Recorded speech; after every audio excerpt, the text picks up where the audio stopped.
I just got in trouble and violated community guidelines, so entertainment purposes only. This is probably one of the most interesting stories I've ever heard on the news, whether or not we like this man or not. Just saying. UFO experts and top researchers have been investigating aliens for years.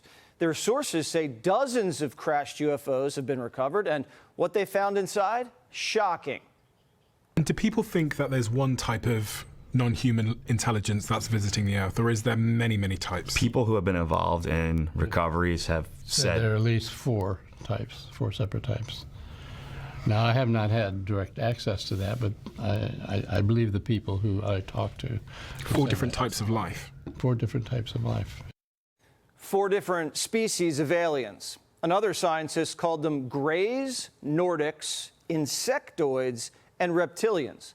All of them have 2 arms and 2 legs, just like us. Experts speculate the reptilians are scaly with long tails like a lizard. Insectoids look like a praying mantis.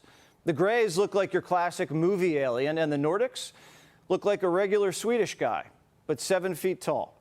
We haven't seen the evidence, but Pete Hegseth says more evidence is coming, and there are a lot of believers in Congress. I have seen evidence in a skiff that leads me to believe there are things we cannot explain, and I have observed things that are of non-human origin and creation. That's my opinion. Releasing the files isn't easy. They've been hidden for years, and a lot of people want to keep it that way.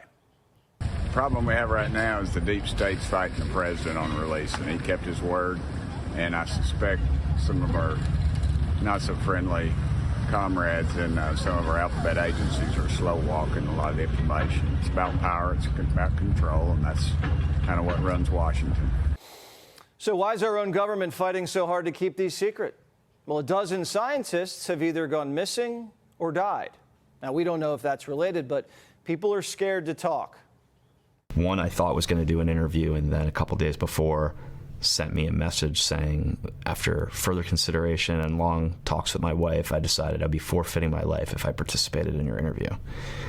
What are your thoughts to see that on the news? That is pretty interesting, wouldn't you say?